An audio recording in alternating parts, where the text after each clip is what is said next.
Hello मेरे दोस्तों, मैं राहुल और स्वागत है आप लोगों को आपके अपने यूट्यूब चैनल एग्जाम सेंटर पे, जहां पे आपको मिलते हैं इंपॉर्टेंट क्वेश्चन। दोस्तों, आज की वीडियो में हम लोग बात करने वाले हैं जैक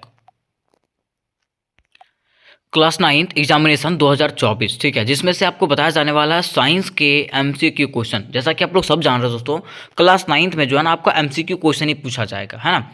तो हम लोग वो चीज़ को देखेंगे कि 2024 में आपका किस प्रकार से एमसीक्यू पूछा जाएगा, ठीक है। और देखिए, अगर हम लोग बात करें इसमें समय का कि आपके एग्जामिनेशन में जो है ना आपको कितने घंटे का समय मिलेगा, तो 1.5 घंटा का समय मिलेगा। और पूर्ण मार्क जो आपका रहेगा, मीन्स फुल मार्क जो रहेगा वो 40 का रहेगा, ठीक है। मीन्स 50 मार्क का रहता है, जो आपको 10 मार्क जो है स्कूल की तरफ से मिलता है। मीन्स ये जो आपको क्वेश्चन पूछा जाएगा वो 40 मार्क का ही रहेगा। तो चलिए हम लोग जानते हैं कि किस प्रकार के क्वेश्चन पूछे जाएंगे, और ये भी बात करेंगे कि क्या आपको OMR मिला जाएगा कि नहीं मिलेगा, ठीक है। तो चलिए देखिए, अगर हम लोग बात करते हैं क्वेश्चंस का, तो अभी मैं आपको बस क्वेश्चन बताऊंगा, ठीक है। आंसर मैं आपको बाद में बता दूंगा जैसा आप लोगों का कमेंट आएगा। देखिए, पहला है कि कौन सदिश राशि नहीं है, कौन जो है सदिश राशि नहीं है। तो उसमें ऑप्शन दिया हुआ विस्थापन, चाल, त्वरण और भार। तो इसका मैंने सही टिक आउट कर दिया था, विस्थापन, ठीक है। फिर दूसरा देखिए, दूसरा है चाल का एसआई मात्रक क्या है। चाल का एसआई मात्रक क्या होता है, तो मीटर पर सेकेंड होता है। ये मैंने आपको बता दिया था। अब उसके बाद जो आपको क्वेश्चन आएगा ना, वो आप लोगों को आगे वाला वीडियोस में बताया जाएगा, जैसा आप लोग को कमेंट आएगा, ठीक है। देखिए, तीसरा क्वेश्चन है इनमें से कौन सा सही है, इसमें से कौन सा सही है वो आपको बताना पड़ेगा। फिर देखिए, चौथा में है कि निम्न में से किसका जड़त्व कम है। जड़त्व किसका कम होता है, कार का, रेलगाड़ी का, साइकिल का, बस का। तो आपको इसमें बताना पड़ेगा, ठीक है।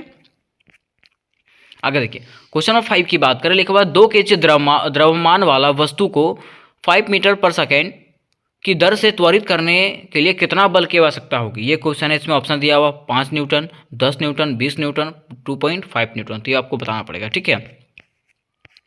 अगला क्वेश्चन देखिए, लिखा हुआ किसी गतिशील पिंड का वेग आधा करने से उसका संयोग हो जाता है। किसी गतिशील पिंड का वेग आधा करने से उसका संयोग हो जाता है। क्या आधा हो जाता है, दोगुना हो जाता है, चौगुना हो जाता है, कि चौथाई हो जाता है। ये चीज़ आपको बताना पड़ेगा, ठीक है। आगे देखिए, क्वेश्चन नंबर 7 की तरफ बढ़े। क्वेश्चन नंबर 7 में क्या है कि सभी ग्रह सूर्य की परिक्रमा करते हैं, इसका कारण क्या है। सभी ग्रह जो होते हैं वो सूर्य की परिक्रमा करते हैं, तो क्यों करते हैं, इसका क्या कारण है। गुरुत्वाकर्षण बल, चुंबकीय बल, घर्षण बल, क्या है, इनमें से कोई नहीं, ठीक है। तो ये चीज़ आपको बताना पड़ेगा। आगे क्वेश्चन नंबर 8 की बात करें। क्वेश्चन नंबर 8 में क्या है कि 98 N के भार के पिंड का द्रव्यमान क्या होगा।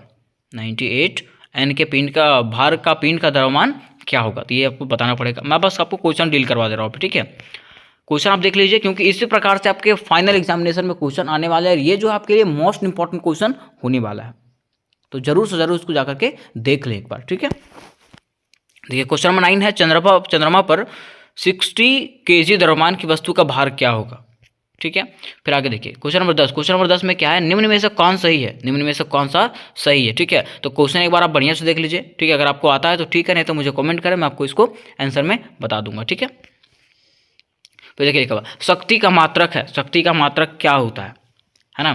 फिर देखिए, क्वेश्चन नंबर 12। क्वेश्चन नंबर 12 क्या है कि ध्वनि का वेग किसमें अधिक होता है। ध्वनि का वेग जो है वो किसमें अधिक होता है, ठोस में, द्रव में, गैस में, निर्वात में। तो ये चीज़ आपको बताना पड़ेगा। आगे देखिए, लिखा हुआ है किसी तरंग के तरंग वेग भी तरंगदैर्ध्य आवृत्ति में संबंध होता है, ठीक है। तो क्या होता है, तो यहाँ पे देखिए आपको फॉर्मूला दिया हुआ, उसमें से आपको बताना पड़ेगा, ठीक है।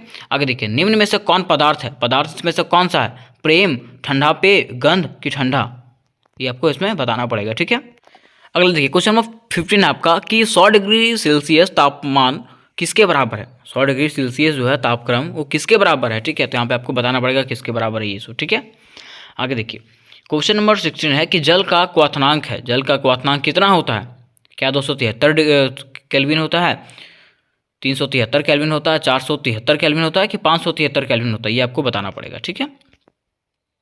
आगे है, निम्न में से कौन कोलाइड है। निम्न में से कौन कोलाइड है, पीतल, धुआं, गोंद, चीनी का शरबत, कौन सा है, ठीक है। आगे देखिए, क्वेश्चन नंबर 18 की बात करें। क्वेश्चन नंबर 18 में क्या है, निलंबन में परिक्षेपित कणों का आकार होता है। निलंबन में जो है ना परिक्षेपित कणों का आकार होता है, तो क्या होता है, 100 nm से बड़ा होता है, 100 nm से छोटा होता है, 100 nm के बराबर होता है, कि इनमें से कोई नहीं होता है।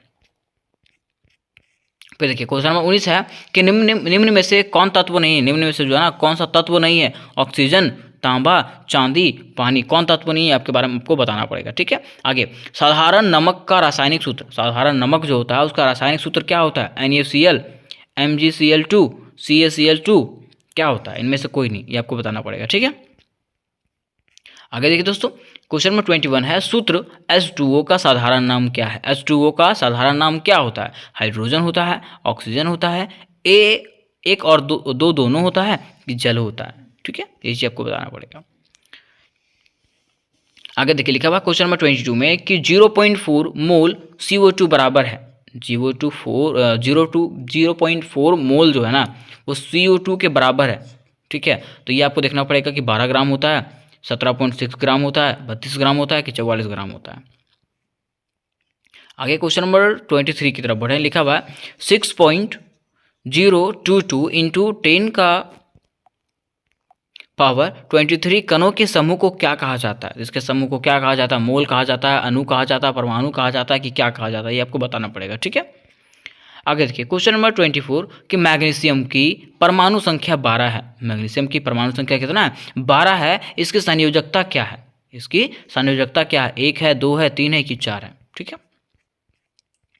25 में है कि ऑक्सीजन का सही इलेक्ट्रॉनिक विन्यास निम्न में से कौन सा है? ऑक्सीजन का सही इलेक्ट्रॉनिक विन्यास जो है वो निम्न में से कौन सा है? 2-8 होता है, 2-6 होता है, 8-2 होता है, 6-2 होता है। ठीक है, ये आपको बताना पड़ेगा। आगे क्वेश्चन नंबर 26 है कि किसी अधिकसी तत्व का परमाणु क्रमांक A तथा परमाणु द्रव्यमान Z है तो उसके परमाणु में उपस्थित न्यूट्रॉनों की संख्या क्या होगी? मीन्स कहने का मतलब यह है कि अधिक किसी तत्व का परमाणु क्रमांक जो है ये होगा और परमाणु द्रव्यमान जो है ना वो Z होगा। ठीक है, तो उसके परमाणु में उपस्थित न्यूट्रॉनों की संख्या क्या होगी? ये आपको बताना पड़ेगा। ठीक है, फिर देखिए 27 क्वेश्चन नंबर है कि जीवन की मौलिक इकाई क्या है? जीवन की मौलिक इकाई क्या है? न्यूरॉन, कोशिका, उत्तक, इनमें से कोई नहीं। तो ये आपको देख लीजिएगा। ठीक है, आगे क्वेश्चन नंबर 28 है कि कोशिका का पावर हाउस क्या है? कोशिका का पावर हाउस किसको कहा जाता है? माइटोकॉन्ड्रिया को कहा जाता है, लवक को कहा जाता है, राइबोसोम को कहा जाता है, कि गाल्जी उपकरण को कहा जाता है? किसको कहा जाता है ये आप लोग एक बार सर्च कर लीजिएगा। ठीक है, आगे क्वेश्चन नंबर 29 है कोशिका के अंदर प्रोटीन का संश्लेषण कहाँ होता है? कोशिका के अंदर जो है प्रोटीन का संश्लेषण जो है वो होता तो ये तो सब जानता है, लेकिन कहाँ होता है? लाइसोसोम में होता है, राइबोसोम में होता है, माइटोकॉन्ड्रिया में होता है, कि इनमें से कोई नहीं? आगे क्वेश्चन नंबर 30 की तरफ बढ़े। क्वेश्चन नंबर 13 में क्या है कि क्वार्क कोशिकाओं में पाया जाता है। क्वार्क कोशिकाओं में क्या पाया जाता है? सुब्रीन पाया जाता है, लिग्निन पाया जाता है, लेसुलोज पाया जाता है, लैक्टेक्स पाया जाता है। ठीक है, ये चीज़ देख लीजिएगा आप लोग।